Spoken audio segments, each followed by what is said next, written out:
Muito boa tarde, bem-vindos.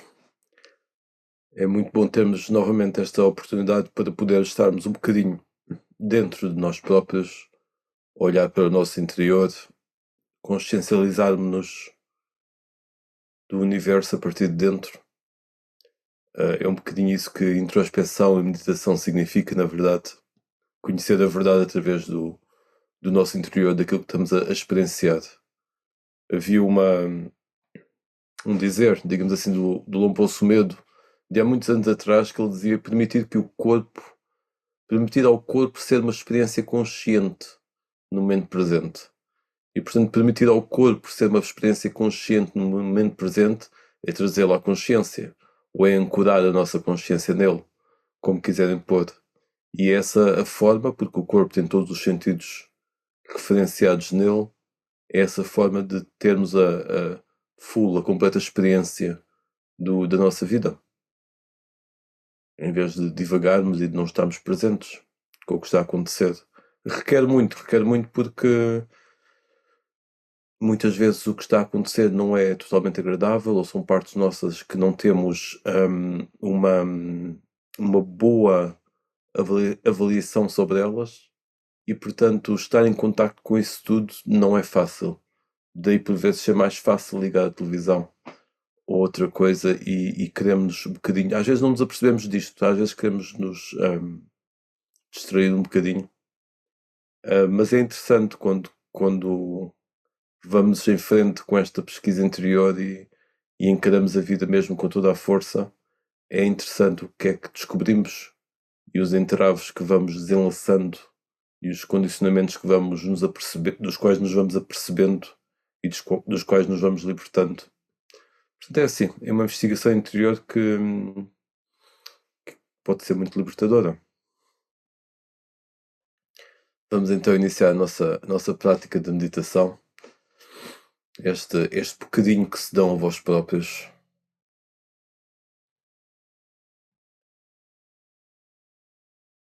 Lembramos da nossa aspiração, daquilo que nos trouxe aqui, do propósito. Se calhar nem conhecemos bem o propósito, mas temos uma certa noção, uma certa visão.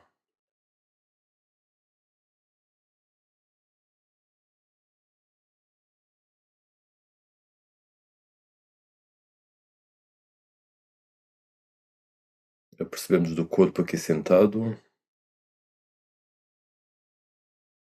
uma experiência consciente no momento presente.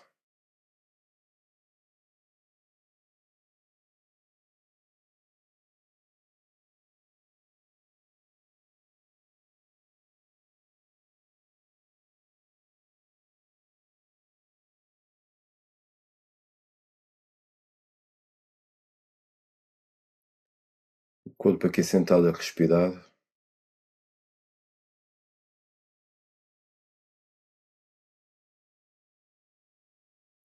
A respiração a entrar pelas narinas,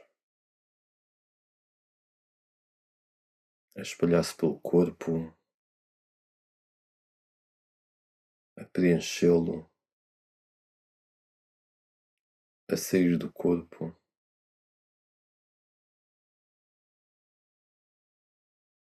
a esvaziá-lo.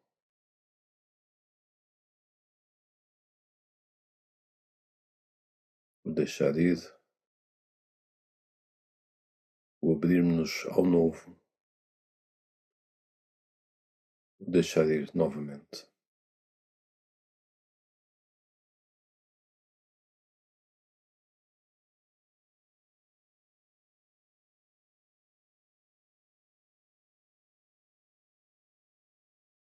Elevamos a mente,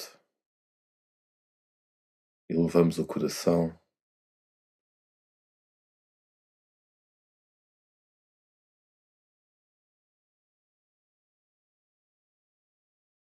apercebemos se há algumas partes do corpo que estão tensas, como os ombros, ou os joelhos, ou os pés. Descontraímos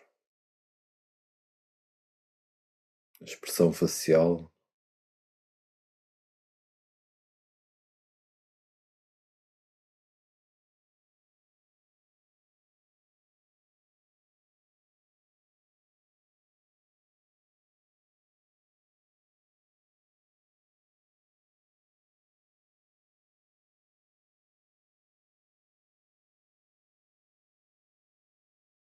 a sensação da cabeça como um todo,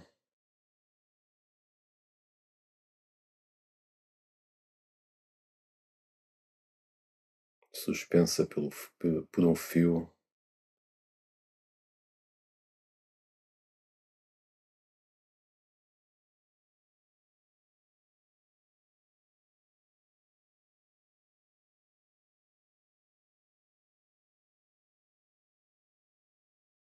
o pescoço liberto,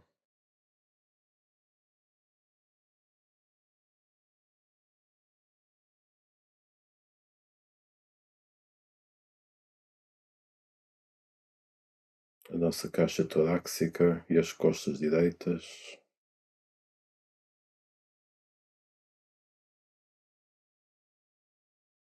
os braços caídos,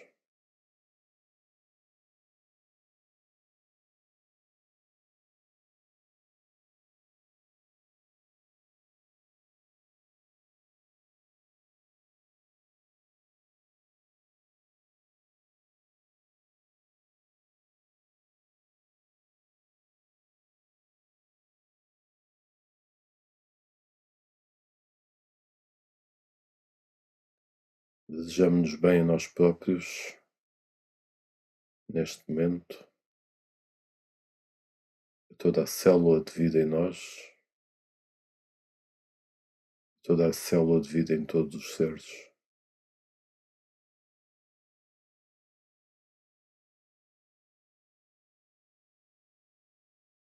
O nosso estômago, região abdominal, sentimos a pressão da cadeira, do banco, da almofada, as nossas pernas,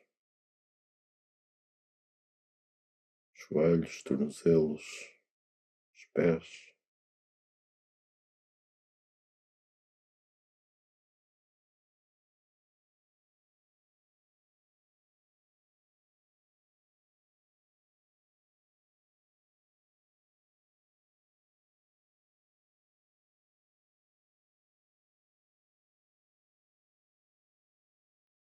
Lembramos-nos que desejamos bem a nós próprios e a todas as formas de vida em todo o universo.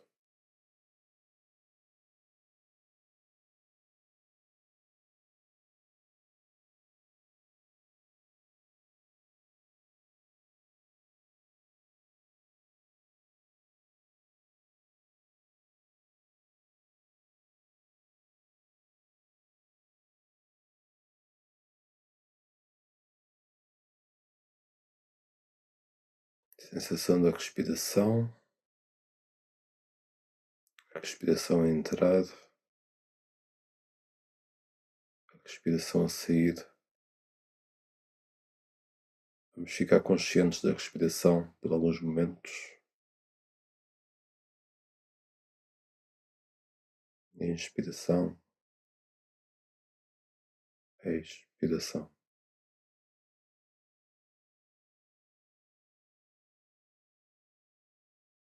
Se a mente fugir, trazemos-lo de volta ao nosso objeto, a respiração.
a sensação da respiração,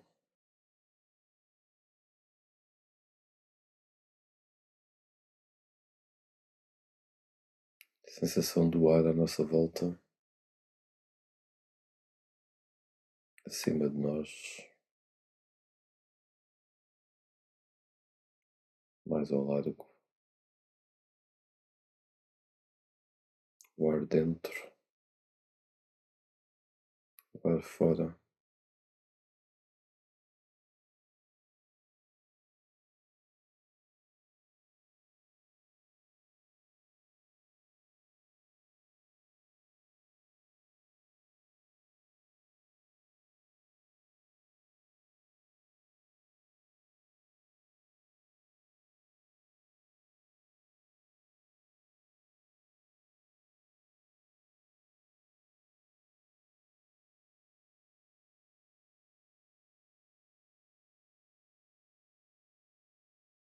Percebemos se existem zonas de desconforto ou conforto, emocionais, físicas,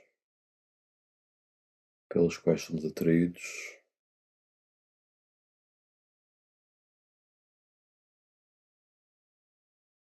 ou repelidos.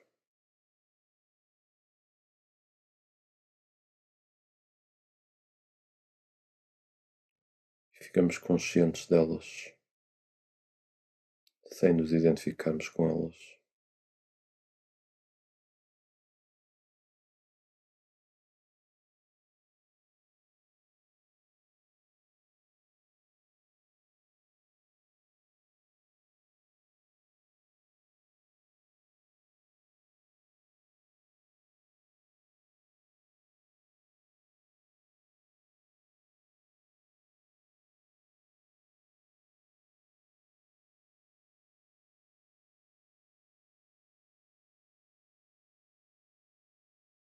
O estado geral da mente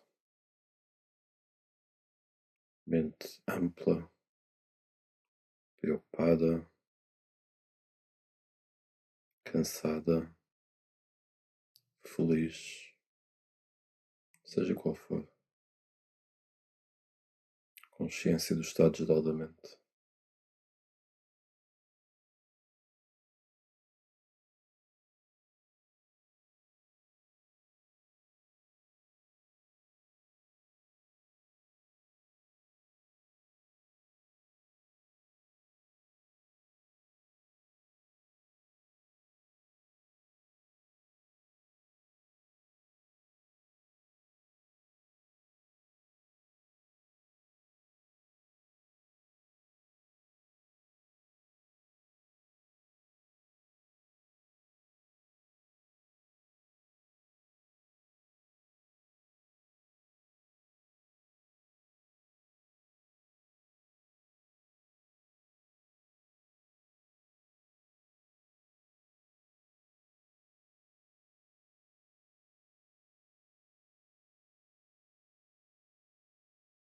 Consciência de qualquer objeto mental, pensamento, não pensamento,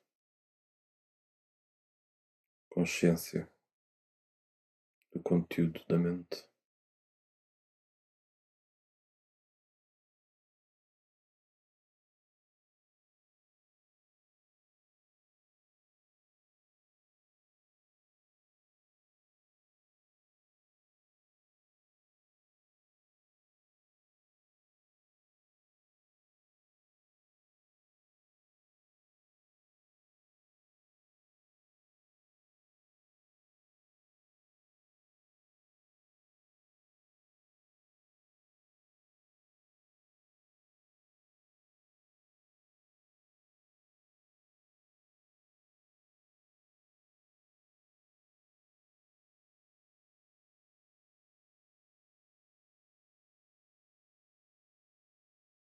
Respiração, essa ligação interior entre o interior e o universo exterior, união,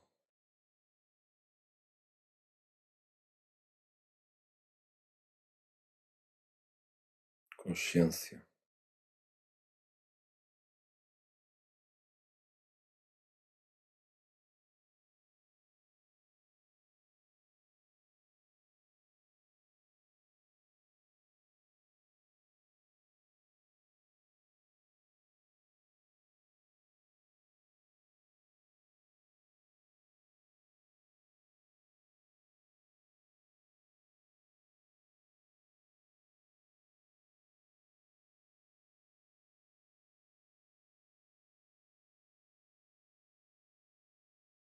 Se o corpo se contrair, descontraímos a parte contraída. Estabelecemos novamente na consciência.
Sensação da respiração,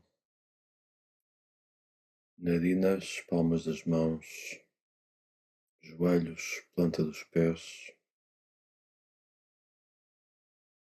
Vamos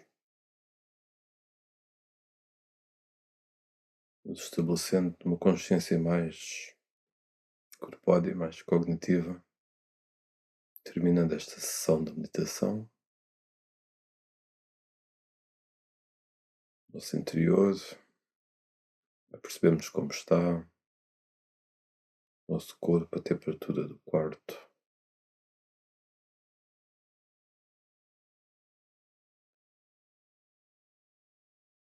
O efeito em nós, restícios das histórias passadas, não restícios das histórias passadas, não julgamento de nós próprios, não julgamento dos outros, entrega.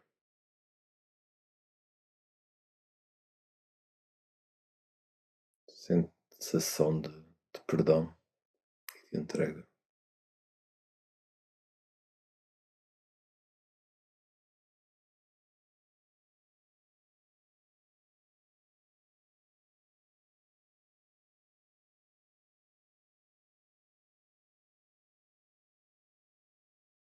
É importante na nossa prática trazermos por vezes temas que não nos chamam particularmente a atenção ou que não nos com os quais não nos identificamos tanto ou até que não compreendemos e às vezes tê-los presentes pode ser de uma forma de investigação mesmo, de leitura e de racional, etc. Ou às vezes ter presente algum tema que não nos seja tão familiar como o perdão. O perdão, o que é que significa perdão? Porque é que se fala tanto, às vezes, mais em se calhar em outras tradições, na questão do perdão. O que é que isso realmente significa? A nossa prática muitas vezes é fundamentada nesta. Fala-se muito do caminho do meio, não é? E temos que ver que o caminho do meio, ao fim e ao cabo, é estabelecermos no ponto uno da consciência, do qual brota todos os outros pontos. Esse é que é o verdadeiro caminho do meio.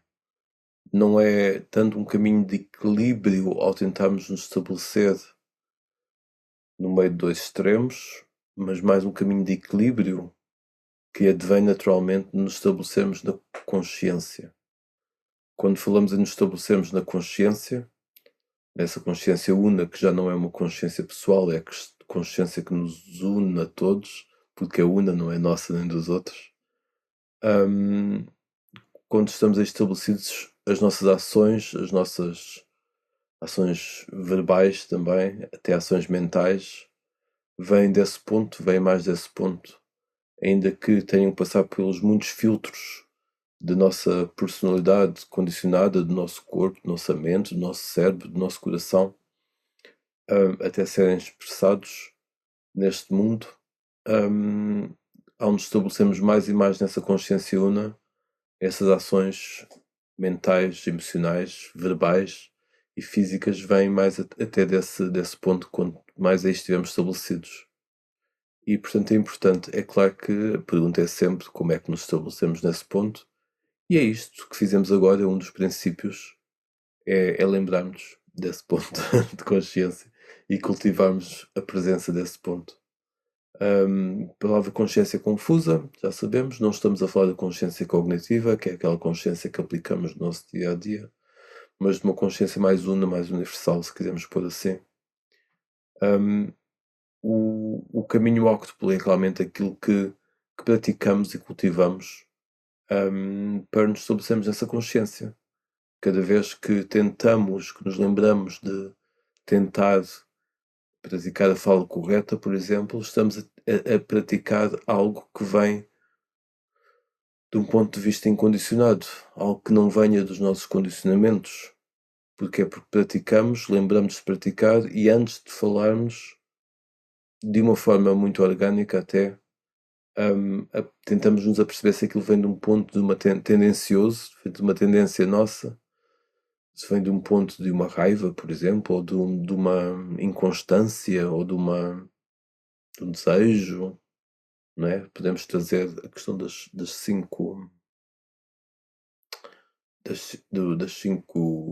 dificuldades do caminho, não é? Daquilo que nos prende, da dúvida, da má vontade, do desejo, da irrequetação, que é o mesmo que a dúvida.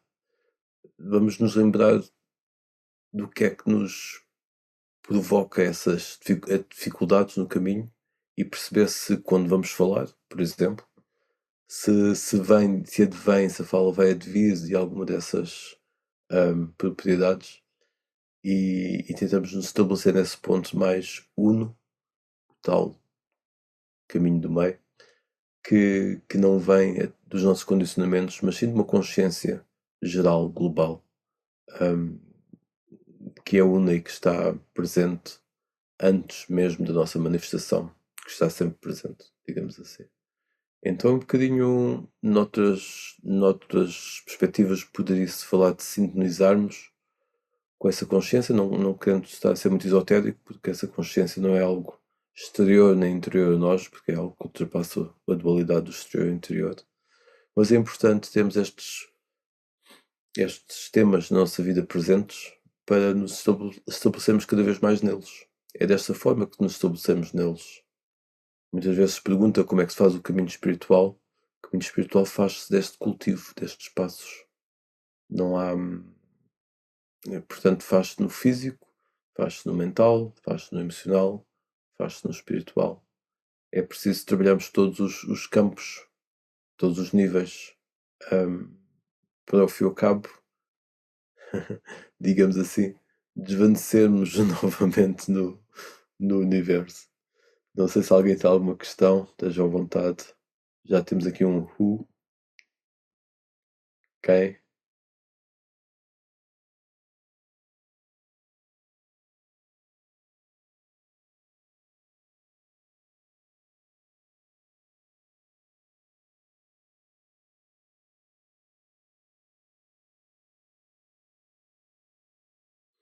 Esteja à vontade para qualquer questão que surja. Outra dos grandes slogans da nossa prática é o desapego. E como é que encaramos o desapego sem ser do ponto de vista da culpa? De estarmos apegados e achamos que não devemos estar apegados. E também outra questão é praticar o não apego em vez do desapego. Perceber quando é que existe apego, quando é que existe não apego e cultivar o não apego. Esta é ótima, porque então estamos ainda antes do apego a cultivar algo que nos deixa livres. E portanto aí a culpa poderá não ter lugar porque já estamos a antecipar-nos, digamos assim. Mas o desapego real, verdadeiro, surge quando realmente nos apercebemos que nada nos pertence. E quando constatamos isso, apego não surge, porque temos plena consciência que nada nos pertence. Portanto, enquanto nós praticamos o desapego, é um exercício. O verdadeiro desapego ou não apego surge com a constatação de que nada nos pertence. Que não há alguém que seja dono de alguma coisa. O clássico é falarmos do corpo, não é? Que sabemos que gostaríamos de manter o corpo de uma certa forma, mas ele não obedece. Temos que manter o corpo se calhar jovem e saudável, e podemos trabalhar nesse sentido, é claro, obviamente, mas ele vai ter um percurso que não é aquele que se calhar à primeira vista nós gostaríamos que ele tivesse. Quando refletimos, percebemos completamente que realmente nada nos pertence e que o corpo tem a sua pertence à natureza e tem o seu percurso e portanto aceitamos melhor, mas às vezes a partir no princípio queremos realmente manter o corpo mais saudável do que às vezes poderia ser possível, ou mais jovem do que aquilo é possível. Vou ler então uma das questões. Gostava de saber, à luz do caminho óctuplo, como devemos preparar a nossa morte, em particular de como lidar com as relações familiares, do apego, culpa e receio de deixarmos dificuldades e tristezas pela nossa partida. Repare na questão do receio. São medos, não é? É o medo de deixarmos dificuldades e tristezas pela nossa partida. O que nós deixamos para trás, ou seja, como os outros lidam com a perda, não nos pertence. Não podemos realmente fazer muito em relação a isso. Podemos fazer é tentar ultrapassar o máximo possível as nossas próprias dificuldades e assim vamos deixar o caminho mais limpo possível. E nesse sentido estamos a dar oportunidade aos outros de se agarrarem menos a coisas que possam sentir eles próprios como apego, como perda, como tristeza. E portanto aqui repare na questão do medo, o receio de deixarmos dificuldades e tristezas pela nossa partida. Para já, é natural que as pessoas gostem de si e é natural que as pessoas sintam falta e é natural que as pessoas possam sentir-se tristes por uma eventual partida ou pela partida de qualquer ser que nos seja próximo. É natural. Esta questão do apego e do desapego, etc. Isto não é. É como a dor. Nós não deixamos de sentir dor. Podemos estar completamente não identificados com a dor, o que é fantástico. Podemos não adicionar 1 milímetro de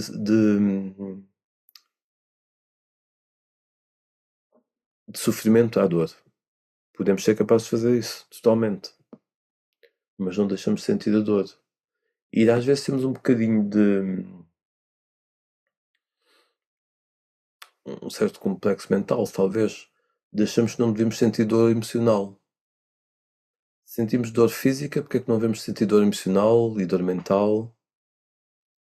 Não é que nós não temos não é suposto ultrapassarmos a dor. Como a dor física.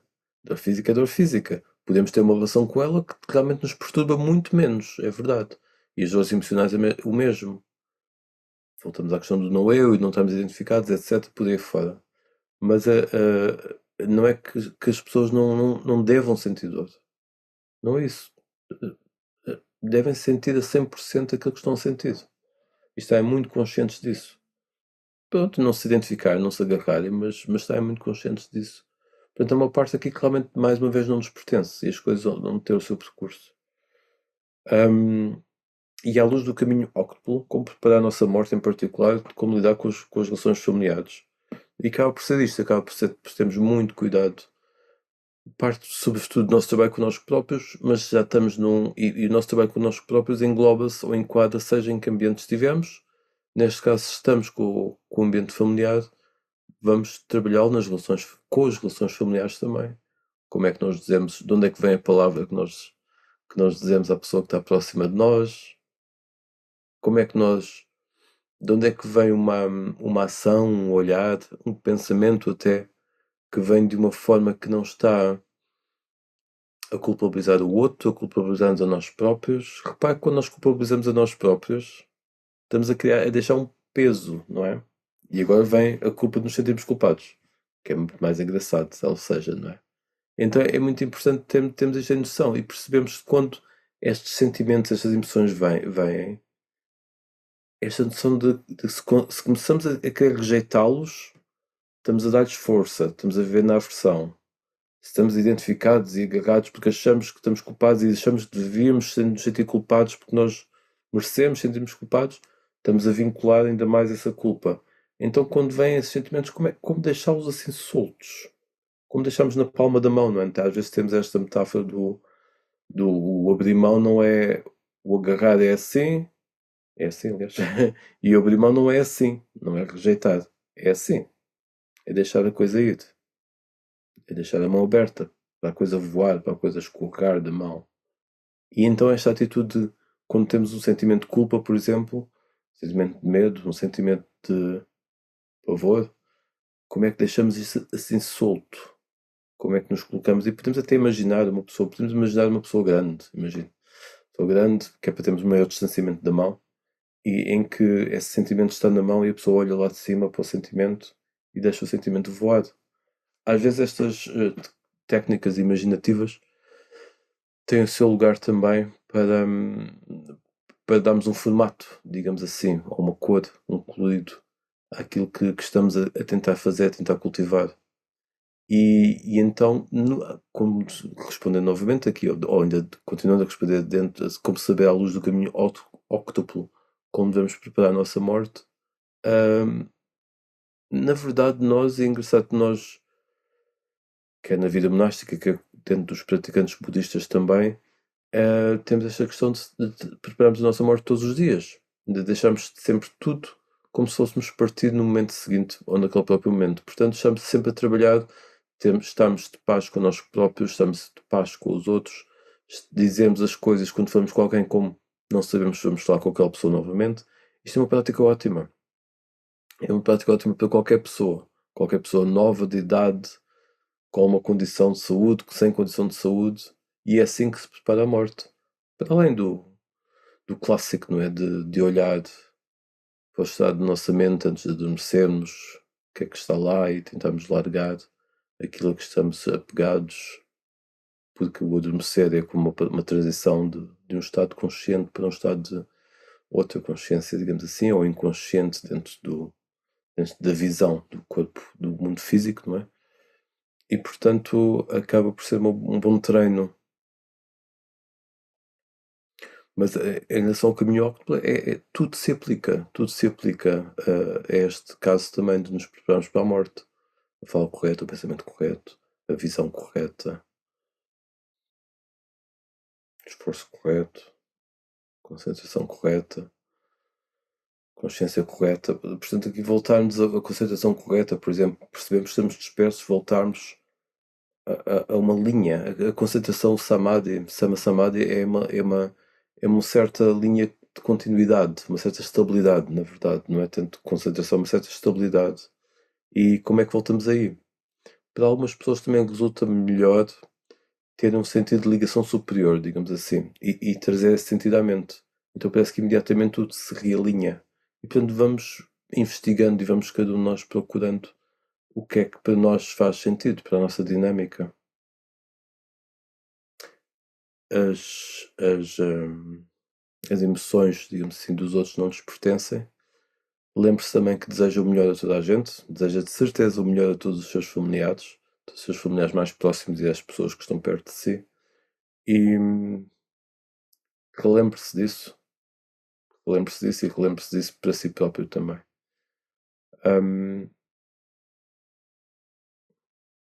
E veja realmente que sentimentos é que vêm, estes sentimentos de culpa, etc. E deixá-los assim, olhar para eles assim. não, com compaixão, não querê-los empurrá-los para fora, não se agarrar a eles, deixá-los assim. É um processo e acho que ainda vamos continuar a falar do processo por mais algum tempo, ou a explorar o processo, a aprofundar.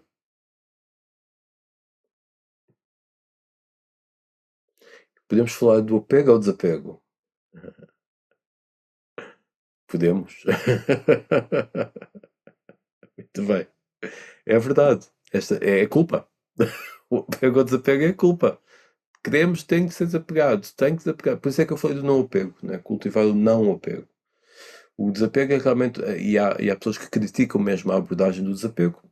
Temos que compreender do que é que estamos a falar, não é?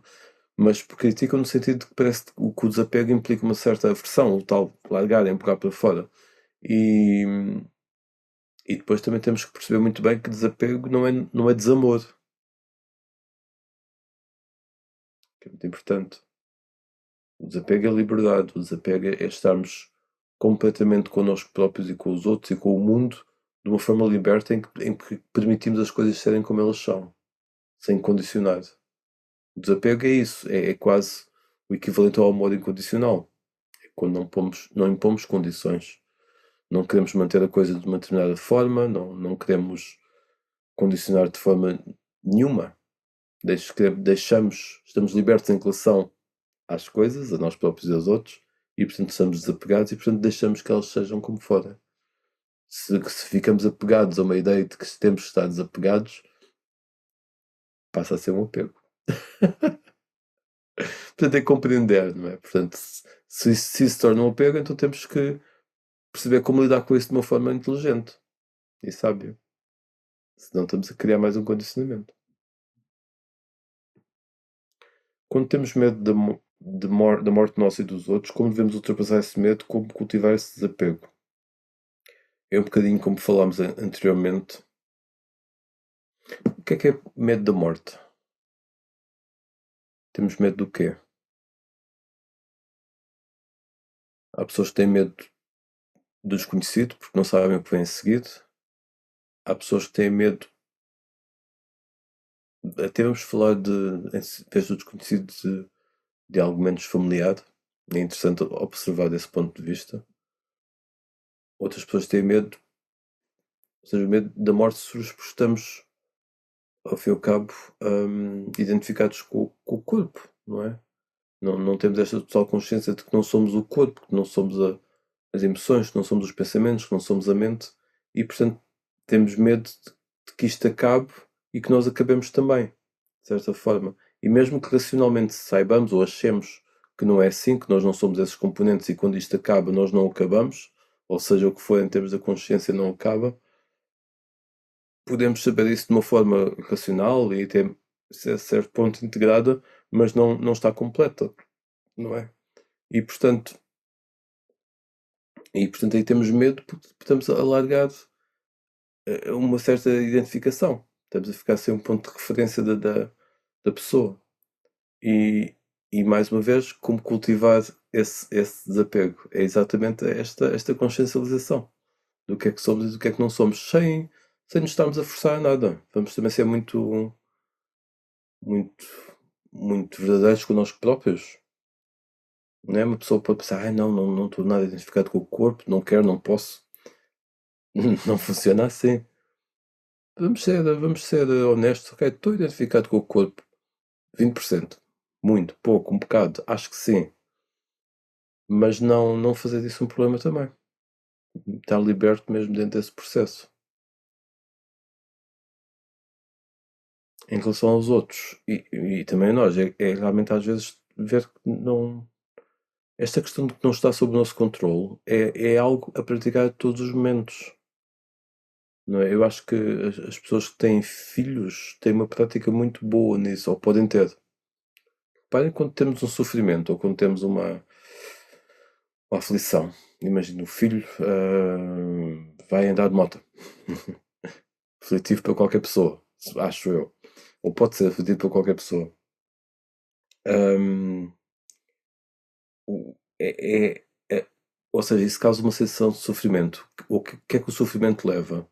ou leva à tristeza e ao desespero, ou leva a desenvolvermos sabedoria, não é? Quando falamos da gênese dependente, quando existe sofrimento, ou apercebemos dele e tentamos compreendê-lo, ou então a próxima, o que se passa a seguir é ainda mais sofrimento.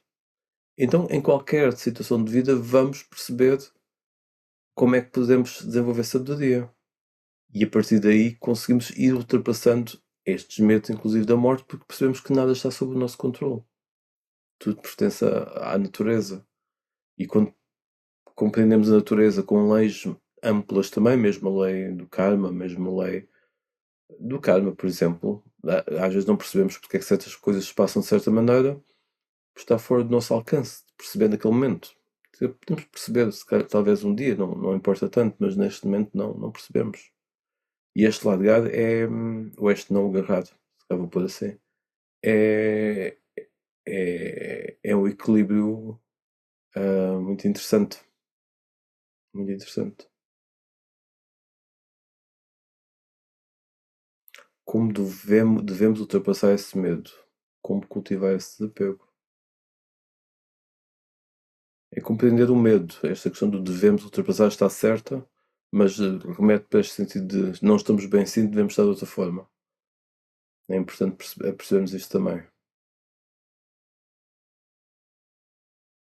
Não é esta questão de que, mesmo a questão anterior do apego ao desapego, o apego ao desapego surge dentro desta noção de que nós somos um ser humano que não está bem desta forma apegada, e deveria estar não apegado. Isso é um bocado falso. Reparem que isto é mesmo um fio muito ténue, uma linha muito ténue. É quase como um ponto de dissolução total. E é por isso que, quando se fala em termos de libertação, de despertar, parece tão radical, parece tão diferente da nossa forma de funcionar, porque é um ponto muito ténue. Repare, quer esta questão do devemos ultrapassar esse medo, é estarmos a identificar-nos como uma pessoa que tem medo e que não o deveria ter e, portanto, tem que se tornar outra coisa. Não está errado do ponto de vista do mundo, digamos assim, não está errado, está correto, posso dizer assim. Mas do ponto de vista mais do incondicionado, estamos a criar uma pessoa que acha que não está bem e que devia estar de outra forma. E está-se a agarrar a uma outra forma que vai ser uma pessoa melhorada, digamos assim, mas à qual ainda nos estamos a agarrar como identificação. Então vamos olhar exatamente para esse ponto. Eu estou no estado B e deveria estar no estado C. E como é que largamos essa ideia? Isto é um paradoxo, largar essa ideia, não é? E ao mesmo tempo cultivar as condições necessárias para o despertar. Como falamos sempre, isso é a prática, a meditação, o caminho, o bhavana, cultivar as condições necessárias para o despertar. A tal história de dar água e nutrientes à planta. Não podemos forçar a planta a crescer, podemos dar água e os nutrientes necessários ao crescimento. E vem que aí não há esta questão de que a planta tem 2 centímetros, mas devia ter 10. Não se põe, não faz sentido. Só este pormenor do devemos ultrapassar esse medo não está incorreto, mas às vezes é esse o ponto a observar. Devemos ultrapassar esse medo.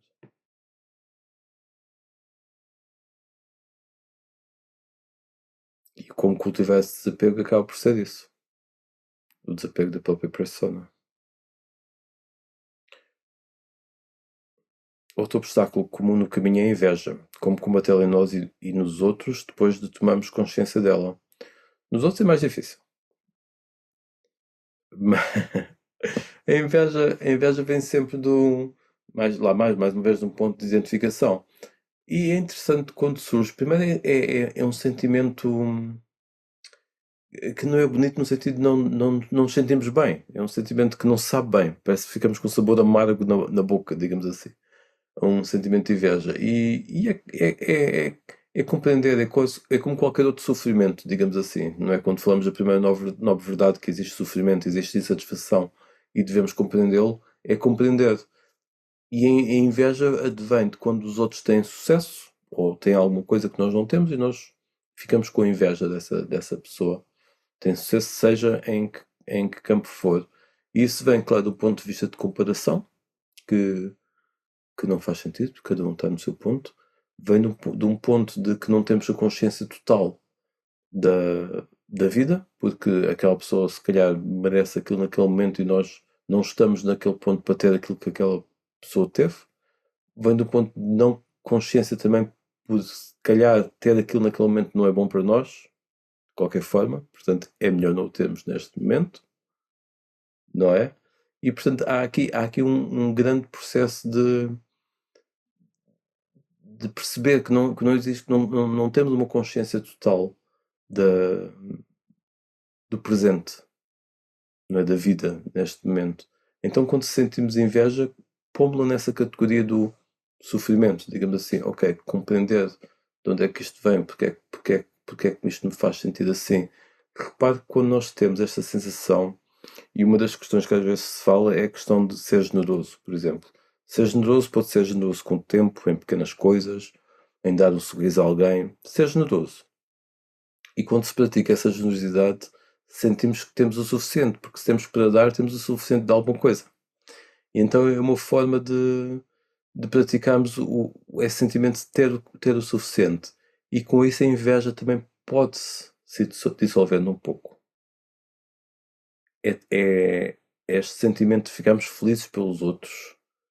É tão bom, não é? É o oposto da inveja, é a mudita, não é? Quando falamos da mudita, quando ficamos contentes pela felicidade de outrem, é um oposto, é um sentimento que nos eleva a nós próprios. Então, é algo que podemos praticar na nossa meditação também, quando praticamos os 4 Brahma Viharas, não é? O amor incondicional, sentimento de compaixão e sentimento de ficar feliz pelo outro, esta alegria empática, e a equanimidade. Praticar a equanimidade tem muito que se lhe diga, não é? Portanto, temos meta, temos mudita, temos karuna e temos o pekka. O pekka é interessante porque o pekka, equanimidade, na verdade significa, vem do pali, que vem do sânscrito, que significa ter a visão do olho de pássaro. Ter a visão do pássaro que consegue ver tudo. E aí que temos equanimidade, quando estamos a ver o total. E portanto, quando estamos a ver o total, e quando estamos a observar todos os nossos outros aspectos, temos equanimidade no sentido de temos uma compreensão. Isso dá-nos equanimidade, dá-nos tranquilidade. Mas, mais uma vez, podemos praticar mudita, ou seja, esta alegria empática, na nossa meditação. Se não conseguir sentir por toda a gente, ou por um aspecto específico de alguém, lembre-se da que sente, ou que sentiu, ou que sente por outros aspectos de alguém que gosta, por exemplo, e que tem bom sucesso em alguma área, e traga esse sentimento ao seu coração, cultive-o no seu coração. Porque esse sentimento também está lá. Nós às vezes sentimos mal, digamos assim, porque temos a inveja, e porque nos identificamos com a pessoa que está a sentir a inveja, mas às vezes é porque ela fica mais enfatizada. E então às vezes é importante cultivarmos ou relembrarmos dos outros sentimentos que também estão lá. O seu amor não é? Amor incondicional, o amor incondicional que está lá dentro, a alegria empática. Isso é que é praticar os 4 Brahma Viharas. Essas 4 emoções maduras que temos por assim, moradas divinas ou emoções maduras. São as emoções que surgem naturalmente no coração desperto. Mais uma vez, não temos que sentir culpados se não os temos, mas é algo a cultivar.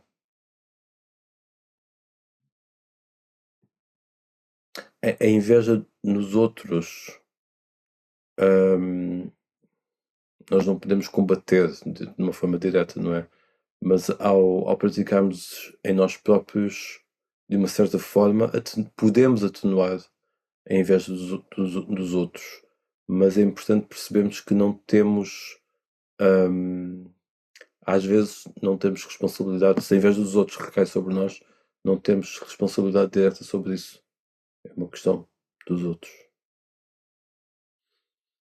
Obrigado pela disponibilidade. Com relação à questão anterior, preocupa-me o apego às expectativas relativamente ao presente e mesmo ao momento da morte.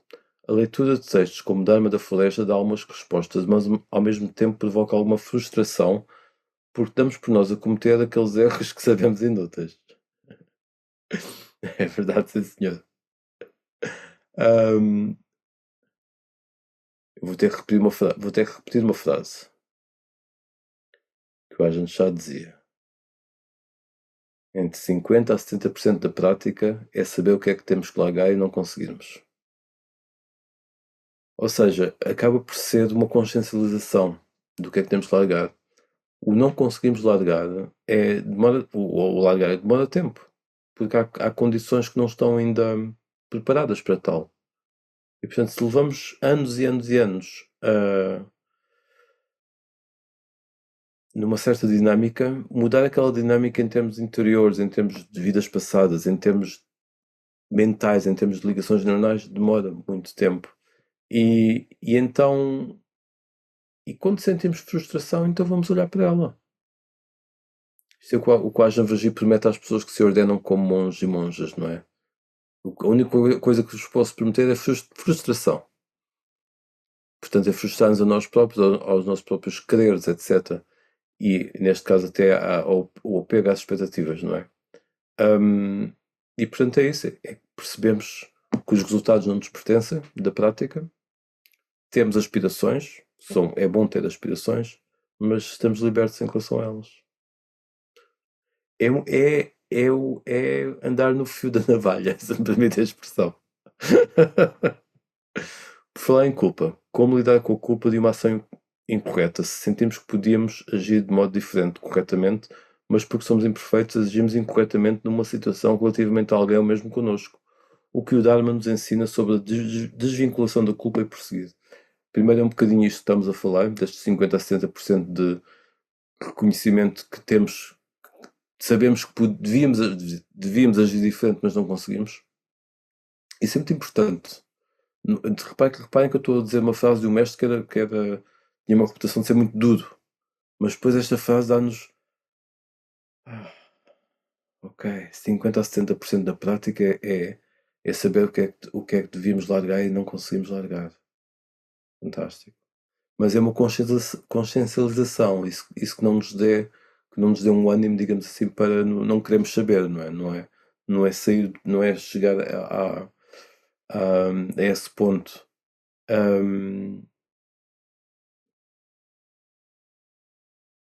A desvinculação da culpa. A culpa é algo que cultivamos durante muito tempo. E é como se, vamos dizer assim, que em tempos idos, não estou a dizer que isto seja uma verdade universal, mas pode ter acontecido que em tempos idos cultivámos a culpa porque não sabíamos como lidar com as nossas emoções e com as nossas ações ou palavras que achávamos que não eram corretas, mas que não soubemos fazer melhor. Então a culpa é o que nos mantém sob o jugo dessas mesmas ações e palavras, é o que não nos faz ser qual é a palavra? Negligentes. É o que não nos permite ser negligentes no sentido de não quero saber, de passar pelo oposto, que é eu faço o que me apetece, não quero saber como afeta os outros, não quero saber das consequências para mim e para o universo. Isso é negligência total, não é? E a culpa muitas vezes tem essa. Eu costumo sempre dizer que a culpa não serve para nada, só serve para nos sentirmos pior. E é verdade, é verdade. Mas vamos dizer que durante um período a culpa poderá ter tido esse papel de não passarmos pela negligência total. Mas ao nos consciencializarmos disso, que a culpa pode ter esse papel, imediatamente colocamos-nos de um ponto de vista de que o importante é ter consciência dos resultados das nossas ações e ter o tal hiriotapa, o tal é uma palavra que normalmente não é positiva, não é? Que não entendemos como positiva, mas o tal medo sábio das consequências. Como já falámos, o medo sábio de não nos vamos atirar de um prédio de 10 andares porque a consequência pode não ser muito benéfica. Então é o medo sábio. Então cultivamos mais essa questão de que percebemos isto não vai trazer benefícios, vou tentar, é um treino, não é? É como os preceitos, quando nós temos os preceitos, os 5 preceitos, por exemplo.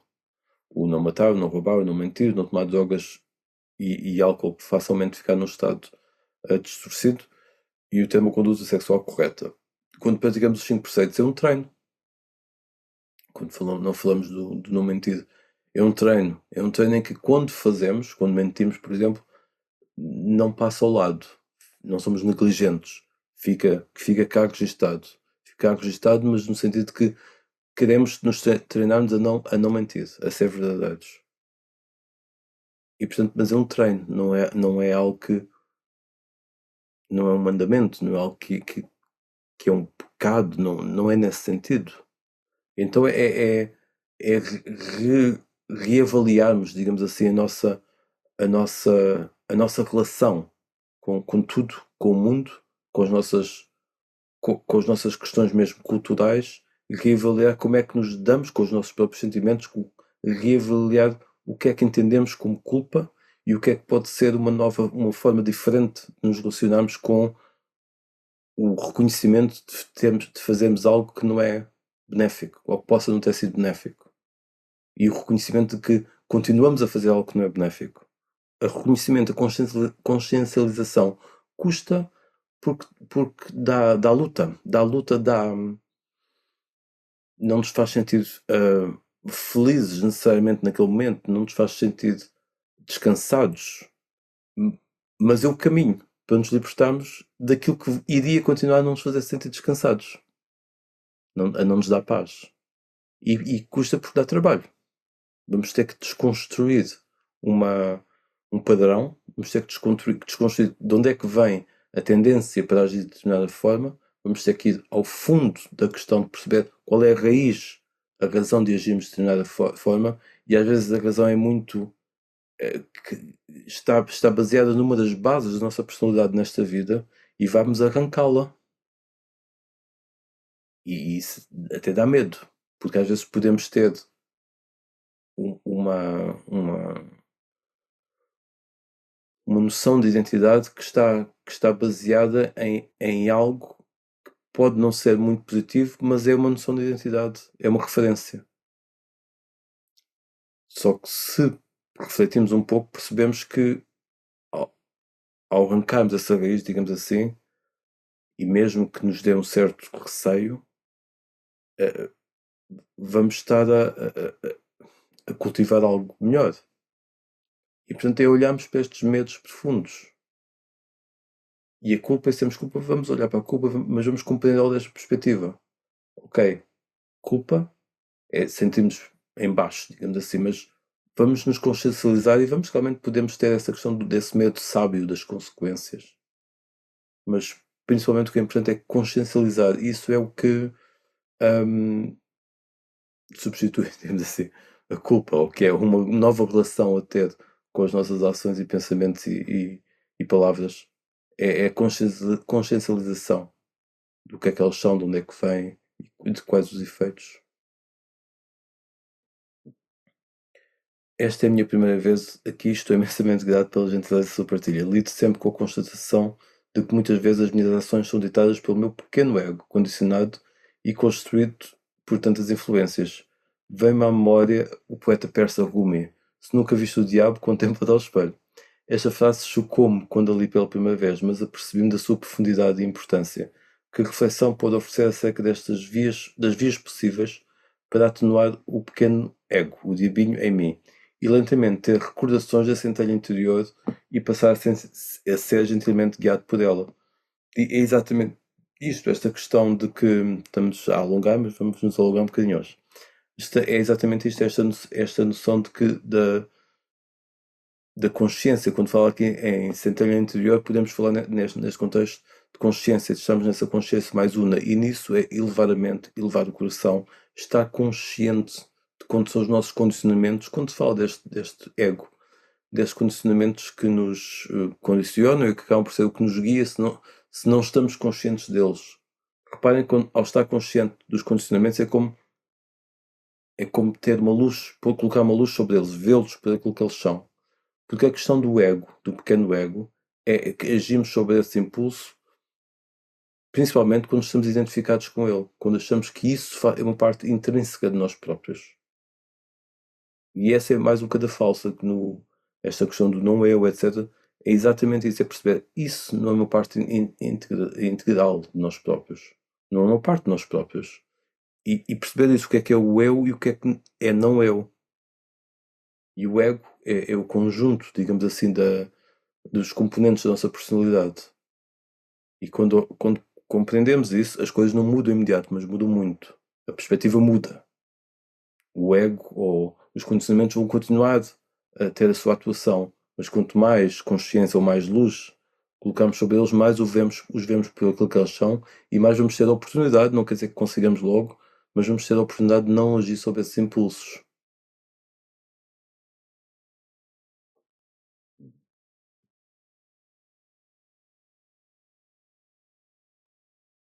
Portanto, aqui é um bocadinho a questão de não estarmos identificados, não estamos a criar uma identificação com essa pessoa que tem esse diabinho. A reflexão anterior é útil, não é? Ver-nos ao espelho significa, ok, porque não adianta estarmos a querer ver o diabinho no exterior, o importante é vermos no interior. E, portanto, é útil, mas depois é importante também não criarmos uma identificação ou uma entidade sobre isso. E vemos como algo que se constrói e desconstrói, como algo que surgiu como consequência de muitas outras condicionantes e que vamos cultivar novas condições para que essas condicionantes não se perpetuem e se desvaneçam. Às vezes parece-me que só conseguimos chegar ao nível, à etapa do desapego, quando atingimos o ponto de saturação do sofrimento, quando já não há mais saída. Aí nesse ponto vemos a saída. Não sei se faz sentido o que estou a procurar dizer. Faz sentido, sim, senhor. Ah, ou seja, faz sentido. Não é necessário chegar a esse ponto. Mas realmente às vezes quando chegamos ao ponto de saturação é quando let go. Quando abrimos mão. Quando deixamos ir. E às vezes quando acontece esse ponto, olha, pronto, é a forma como aconteceu. Mesmo assim, se conseguimos fazer esse abrir mão, tem um resultado benéfico. A questão é que quando não conseguimos largar mesmo e ficamos ali a sofrer, e às vezes até colapsamos. Colapsamos no sentido até do corpo colapsar, da pessoa colapsar, ou da mente colapsar. Portanto, ou colapsamos no sentido de ficarmos num estado emocional tão sofrido que nos tornamos um condicionamento que se pode tornar uma psicose, por exemplo. Pronto, é que neste sentido estou a dizer que colapsamos. Mas quando que acontece isto, quando acontece esta abrir mão, pronto, pelo menos é bom. A questão aqui é nós não precisamos de sofrer para, para compreender, ou para evoluir, se quisermos pôr assim. O sofrimento pode ter esse efeito de consciencializar, de desenvolver sabedoria, de evolução, e a maior parte das vezes é isso que acontece através do sofrimento, dos obstáculos, dos desafios, etc., que andamos para a frente porque nos superamos a nós próprios, porque temos esta vontade de compreender e de ultrapassar, mas não tem que ser assim, não é só quando chegamos a esse nível de saturação que atingimos o desapego. Porque como é que isso pode não acontecer? Ao praticarmos o não apego exatamente mesmo na meditação ou no dia a dia, acho que disse numa das sessões anteriores, praticar o não apego em coisas pequenas. Apetece muito aquele gelado específico. Não vou tomar o gelado específico. Parece ridículo na altura, porque não faz sentido nenhum. Apetece e não há mal nenhum, digamos assim, naquele gelado específico. A menos que nós tenhamos uma questão de saúde ou que percebemos que o açúcar faz mal, aí já nos damos uma razão mais razoável, passa a expressão, e que conseguimos justificar melhor. Mas se for uma razão de nível espiritual, no sentido de ultrapassarmos, de praticarmos o não apego, às vezes parece-nos muito pouco razoável, parece que não faz sentido, eu vou mesmo fazer aquilo, mas praticarmos com estas pequenas coisas é muito, muito importante. Ou simplesmente estarmos num compartimento da casa e que temos vontade de ir para o outro, ponderamos só um bocadinho. Mas porquê é que eu estou a fazer isto? Não há nada de mal nisso. Mas perceber, então e se não for? Não é contrapor um fluir natural, não é isso. Mas às vezes é perceber de onde é que isto vem. E aí sim podemos estar a praticar o não apego. E então vai ser mais fácil ele acontecer naturalmente. Bem que as coisas que cultivamos são aquelas que depois acontecem mais naturalmente. Voltamos à questão neuronal, né, das sinapses que nós efetuamos mais vezes, são aquelas que depois naturalmente se fazem mais rapidamente e, portanto, temos que cultivar outras para que sejam essas as que aconteçam mais facilmente. Por outro, metáfora é como ter vários canais por onde a água escorre e como se vamos cavando o sulco num certo sentido, a água naturalmente vai mais por esse sentido. Temos que parar de cultivar, de cavar o sulco aí e cavar noutro sentido, portanto, cultivar hábitos noutro ponto. Vamos só fazer então o nosso minuto de silêncio do fim da sessão. Muito gosto em vê-los todos, ou em estarmos todos aqui. Eu não necessariamente os vejo todos, mas estamos todos aqui conjuntamente desta forma. Vamos então do nosso minuto de silêncio, com votos de muito boas semanas, bons aprofundamentos, boas práticas, boas consciencializações e paz e luz interior.